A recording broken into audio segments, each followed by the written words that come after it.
तमाम paper leak की जो घटनाएं कांग्रेस सरकार के अंदर हुई, चाहे पुरानी भाजपा सरकार के अंदर हुई, तमाम बच्चों के जो पेपर माफिया गुनहगार है उनको सलाखों के पीछे डलवाना, राजस्थान के नौजवानों को सही दिशा और दशा इनकी तय हो, नौजवानों को रोजगार मिले, अपराधियों को दंड मिले और शांत हमारा राजस्थान जिसका सम्मान पहले था वो पूरी तरीके से उस सम्मान लौट का है। इसको लेकर राष्ट्रीय लोकतांत्रिक पार्टी पिछले 25 दिन से, जिसमें 19 दिन तो धरना स्थल पे हो गए और 4-5 दिन पहले हमने इस आंदोलन का आगाज किया था, तो 24-25 दिन से लगातार एसआई भर्ती रद्द करने का और आरपीसी के पुनर्गठन का आंदोलन चल रहा है। 2 बार लोकसभा के अंदर भी मजबूती से मामला उठाया। तमाम जो रैलियां थी, आरएलपी पार्टी के तमाम योद्धा, चाहे वो सोशल मीडिया के हो, पार्टी के अंदर काम करने वाले, सब इस एसआई भर्ती को रद्द कराने अलग अलग मंचों पर इस बात को कहता है। मैं आप सबको बधाई दूंगा।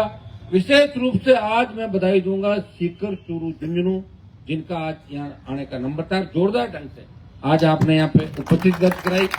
आपने भजनलाल सरकार के लिए सद्बुद्धि यज्ञ भी किया और गीत और गानों के माध्यम से भी भजनलाल जी का जमीर कहीं मर नहीं जाए, जिंदा रहे, ये बात उन तक पहुंचाने का प्रयास किया। बहुत बहुत बधाई आपको, धन्यवाद।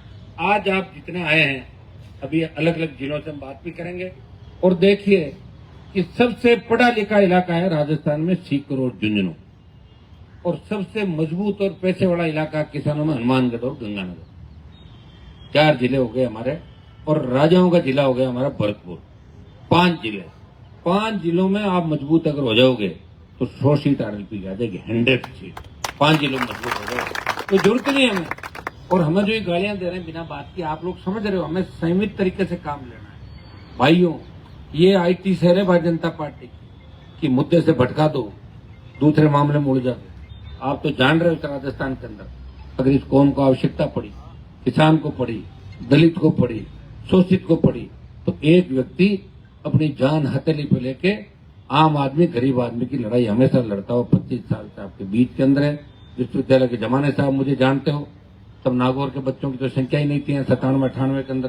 सिर्फ झुंझुनू, सीकर और भरतपुर के नौजवान बच्चे सबसे ज्यादा बड़ी तादाद के अंदर यहाँ पढ़ते थे, और मुझे उन्होंने अपने नेता के रूप में, भाई के रूप में हमेशा आगे ले जाने का प्रयास किया। मैं धन्यवाद दूंगा ये शेखावाटी की सारी टीम को। मुझे याद है सीकर की जब रैली हुई थी तो राजस्थान के सारे रिकॉर्ड तोड़ दिए, और वो रैली भी मई के अंदर हुई थी, मई 18 के अंदर। मुझे याद है कि लाखों की संख्या के अंदर सीकर के अंदर जवान ही जवान नजर आ रहा था। वो शेखावाटी का जवान, वो शेखावाटी की माताएं बहनें जो रात को 2-2 बजे तक स्वागत सत्कार रैली के दौरान मजबूती के साथ करी थी कि हनुमान लड़ाई लड़ना, लड़ाई बीच में नहीं छोड़ना, और मैंने लड़ाई बीच में नहीं छोड़ी। मैं चाहता तो मंत्री बन जाता दिल्ली के अंदर, मैं चाहता तो वसुंधरा से गहलोत के साये में मंत्री बनता, फिर वापस आ जाता, फिर बन जाता, आप भी भूल जाते, सत्ता के साथ रहने का आनंद ले लेते। मेरे साथ साथ आप भी तकलीफ पा रहे हो, इसमें कोई दो राय नहीं, लेकिन एक काम आप कर रहे हो, फर्जी नेताओं की दुकान भी लगातार हर जिले में 100-150 फर्जी नेता कम हो रहे हैं। ये राष्ट्रीय लोकतांत्रिक पार्टी ये काम कर रही है। बाकी इतने फर्जी नेता हो जाएंगे कि आप अंदाज भी नहीं लगा सकते। एक साथ सारा नहीं हो सकता। हमारे इन दोनों जिलों के अंदर टिकट वितरण को लेके समय में नहीं मिला। पिछले चुनाव के दौरान शासन चुनाव के अंदर छात्र बच्चा है, जिस तरह एसआई भर्ती वाले बच्चे बैठे हैं, उसी तरह शासन चुनाव में छात्रों ने भूख हड़ताल करी विश्वविद्यालय के मुख्य द्वार पे। सब अपने बच्चे थे किसानों के, कोई जाट था, कोई गुजर था, कोई यादव था, कोई मीणा था, कोई एससी का था। उन सब ने एक ही बात कही कि हनुमान जी, मैं इनकी भूख हड़ताल तोड़वाने गया और मैंने कहा मैं तुम्हारे साथ संघर्ष करूंगा। राजस्थान के अंदर शायद मैंने आपकी अलवर, भरतपुर, सीकर, बीकानेर, जोधपुर, अजमेर और जयपुर में बड़ी रैली करी, उदयपुर और जयपुर में, और बड़ी रैली करी। जब मैंने सोचा लड़के इतने आ जाएंगे, 4 लाख तो जयपुर में रह रहे हैं, सारे छात्र चुनाव जीप गाड़ी घोड़े लेके, तो छात्र नेता तो आए लेकिन छात्र नहीं आए उनके साथ, सिर्फ आरएलपी के कार्यकर्ता आए। मेरे हिसाब से अपनी राजस्थान के अंदर जितनी भी रैलियां हुई उसमें सबसे कमजोर अगर कोई रैली थी वो शासन चुनाव की रैली थी। उसने मेरी पार्टी को कमजोर करने का काम किया। कमजोर करने का काम इसलिए किया कि 3 महीने बाद राजस्थान में चुनाव थे। लोगों ने सोचा कि आरएलपी की हवा निकल गई, यही सोचा ना लोगों ने। रैली तो आरएलपी की है, लड़के तो दिख ही नहीं रहे, और लड़के कहां से दिखे, लड़के लाए ही नहीं। वो तो खुद आके मंच पे बैठ गए सारे जैसे कोई शपथ ग्रहण समारोह चल रहा हो, मैं जाऊं सारे शपथ ले लेकर आए, कोई चश्मा लगा के आया, तो बिना चश्मे का आया, कितने भाषण, कितनी बातें। तो भाई अपना संगठन भी नहीं, एनएसयूआई एबीवीपी की तरह अपना संगठन हो तो राजस्थान के अंदर जाम बांध देंगे। और इसलिए मैं कह रहा हूं इस आंदोलन के बाद हम संगठन को मूर्त रूप देंगे, जिसमें छात्रों का संगठन भी हम करेंगे। ये आने वाला जो 3.5 साल का समय, मैं आपको विश्वास दिलाता हूं, मैं तो 25 साल से आपके लिए लड़ ही रहा हूं। ये 3.5 साल पूरी जिंदगी आपके नाम, हर पल, हर मिनट। और मैं चाहता हूं कि नए नेता तैयार हो। नए नेता तैयार कैसे होंगे? एक दिन में नहीं हो सकते। अब झुंझुनू के नेता सीताराम जी ओड़ा 60 साल लड़े। अब कोई सोचे कि एकदम से सीताराम बन जाऊं, ना 5-10 साल अभी करो, फिर बनोगे। कैसे बनोगे? उनका अलग संघर्ष था, वो समय अलग था। आजकल तो सोशल मीडिया का जमाना मेरे भाई। आजकल तो लोग चलते चलते मेरे से 10 बार सर्टिफिकेट मांगते हैं, बताओ आप सही हो गलत हो, तो फिर कैसे नेता हर किसी को बनने देंगे बताओ। इसलिए झुंझुनू, सीकर, चूरू के अंदर अगर आप ये तय कर लोगे कि हमें आरएलपी की सरकार बनानी है, मैं आपको विश्वास दिलाता हूं 100 सीट राष्ट्रीय लोकतांत्रिक पार्टी राजस्थान के अंदर लाएगी। इस बार आपके किसी चीज की कोई कमी नहीं रहेगी, ये मैं विश्वास आपको दिला दूं। अब जब संगठन की घोषणा होगी तो मैं मजबूत तरीके से आप में से जो लगातार बैठे, मैं कोशिश ये करूंगा जो सबसे ज्यादा लड़े, हर व्यक्ति को मौका मिले संगठन के अंदर। लेकिन संगठन अलग होता है, एक मेरी खुद की टीम होती है, तो उसमें भी आप जानो, मैं तो चाहता हूं हर आदमी मेरे तक पहुंचे, लेकिन मैं कितने लोगों का टेलीफोन अकेला उठा पाऊं? अभी तो 3 दिन से तो गालियां ही पड़ रही मेरे को, देख रहा हूं पूरे देश के लगे हुए एक सूत्री कार्यक्रम के अंदर। करेंगे मेरे भाई, जो आगे बढ़ेगा उसे तकलीफ है लोगों को। समाजों में उनके नेता नहीं है बड़े मजबूत, इसलिए वो कुंठा है, वो कहां निकाले, तो जो दिख रहा है उसी में निकाल दो। ये क्यों घूम रहा है? हम तो घूमेंगे नहीं, ये क्यों घूम रहा है? तो अपनों को इन बातों को भी ध्यान रखना। और एक अपने विरोध में कोई भी सोशल मीडिया पे पोस्ट डाले या कोई आए, उसको आरएलपी के लोग क्यों शेयर करते हो? तुमको ये लगाओ थोड़ा सा, ठीक है ना? क्यों उनको हीरो बनाते हो? जिनके 5 फॉलोअर नहीं पड़े ना, तो घना ही कचरा कूदता देखते हैं। कोई कचरा पट्टी घनी है देश के अंदर, तो सारा अपन कर लेंगे क्या? अपना वक्त आएगा जब देख लेंगे। आएगा वक्त तो रुकेगा नहीं, वक्त तो तय है। अगर आप थक गए पहले बता दो, पहले सवारी कर लें सत्ता की, और नहीं थके तो 2 साल और लड़के इस राजस्थान में मजबूती के साथ करें, ताकि कोई लोग ये नहीं कहे कि कमजोर अनुमान हमारे पास आया। लोग ये कहे कि अनुमान के बिना सरकारें नहीं बनी और आरएलपी सबसे बड़ी पार्टी के रूप में उभर के राजस्थान के अंदर। अब हमें तो बीजेपी जितना विरोध करी, कांग्रेस भी उतनी कर दी। कांग्रेस का बेचारी का खाता नहीं खुल रहा था राजस्थान के अंदर। किस तरह कांग्रेस गिड़गिड़ा थे मेरे सामने। दिल्ली जब मुझे बुलाया तो कहा कि हम आपको 3, 4, 5 आप बता दो कौन कौन सी सीट लोगे।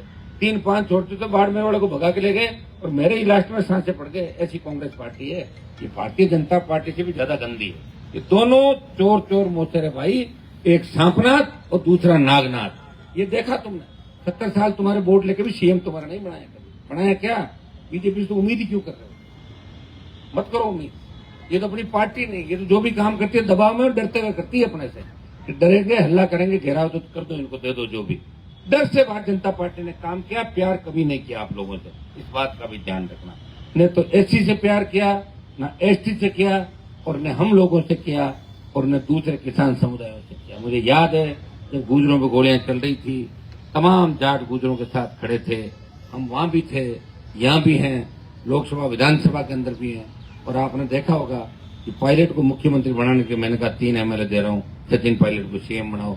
लेकिन सचिन पायलट वापिस मेरी मदद नहीं करेगा, क्योंकि हर आदमी हनुमान बेनीवाल नहीं होता। लोग अपने चारों तरफ एक अलग सिस्टम से जीते हैं। पायलट तो अपने विधायकों से बात भी नहीं करता, उसका तो पीए बात करता है, और पीए को भी उसके विधायक प्रणाम करते हैं। प्रणाम भाई साहब, मैं खुद बात करता हूं। और गुजरों को तो बैठने भी नहीं देता। कहता गुजर बाहर निकल जाओ, मेरे जातिवाद का आरोप लग जाएंगे, अंदर अंदर काम करूंगा तुम्हारा। समझ में आ गई? मैं कहता हूँ कि अंदर अंदर काम करूंगा।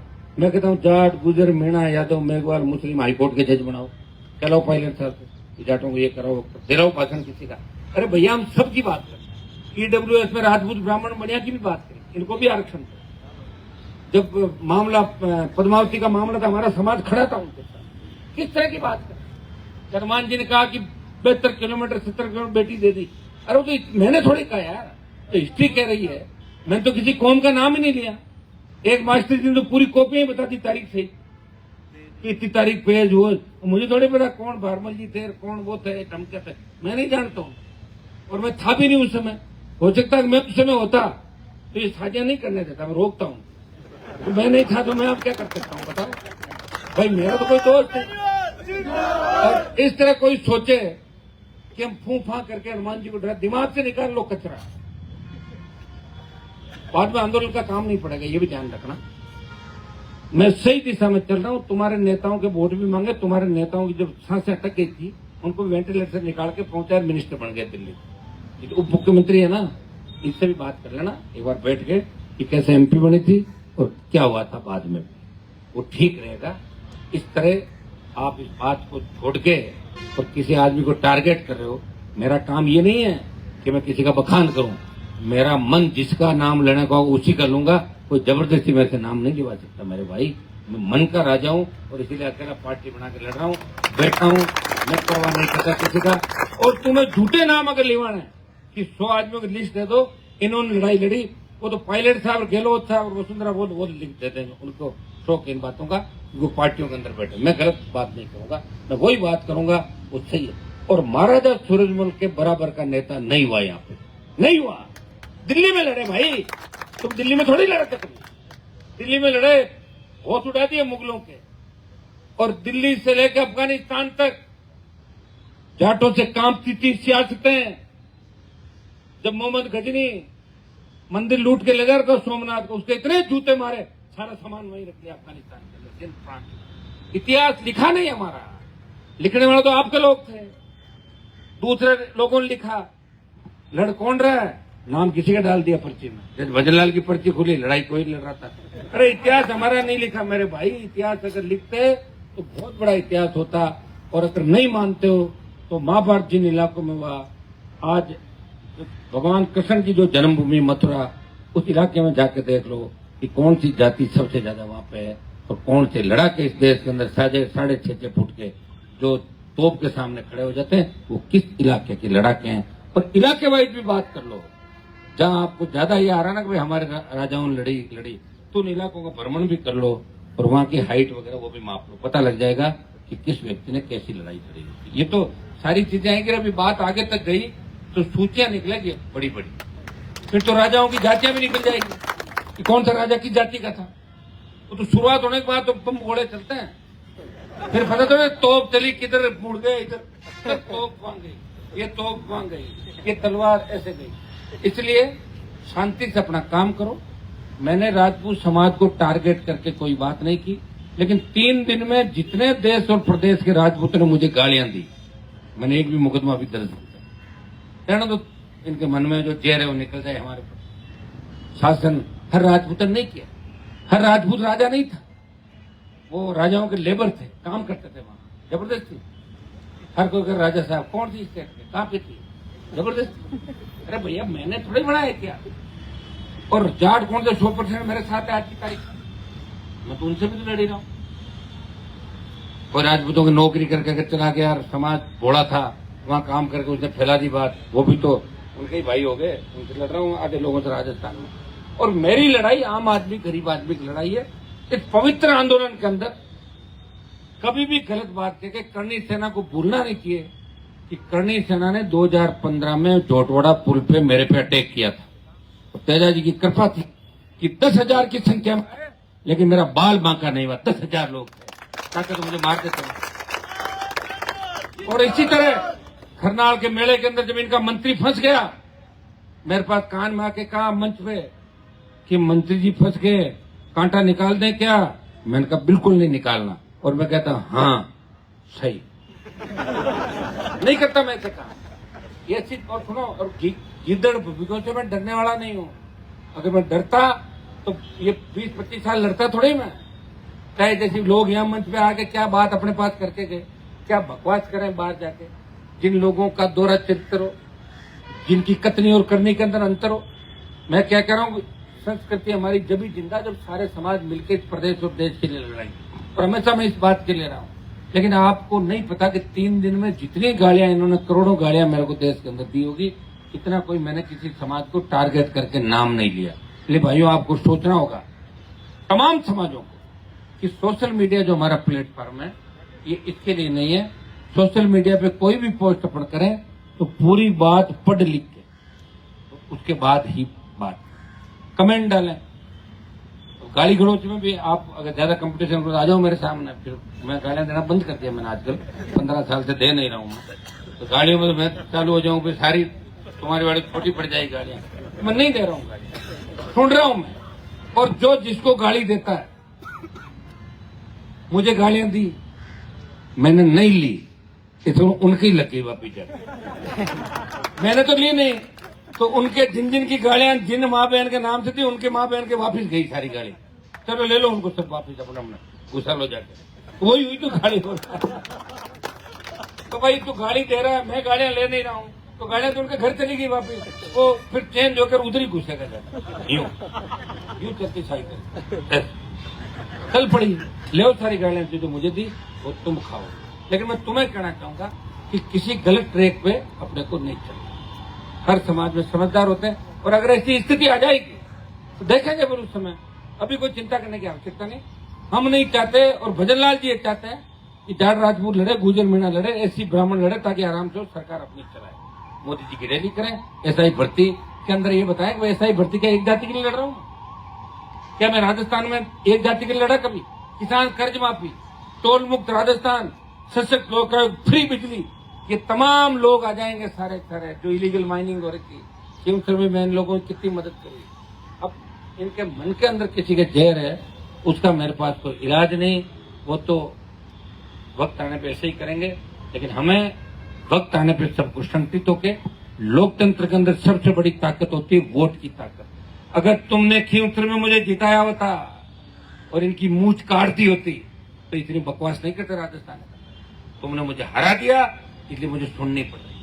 1 लाख वोट है, और जिनके 25,000 है वो जय जयकार कर रहे हैं, और जिनके 1 लाख है और 65,000 एससी है, 15,000 कांग्रेस और आरएलपी का और वोट बैंक, 1,90,000 वोट वाले 86,000 वोट वालों से चुनाव हार गए 2 लाख वाले की उत्तर में। और वो भी एक ऐसे आदमी को हरा दिया जो इस देश के अंदर किसान कौम के लिए हर समय जवान के लिए जान हथेली पे लेके चल रहा है। इसलिए आपकी नासमझी की वजह से आज मुझे 2-2 कोटी के लोग, चाहे जो सोशल मीडिया पे पोस्ट डाल रहे हैं, चाहे उनके खाने का घर में दाना नहीं, लेकिन बकवास इतनी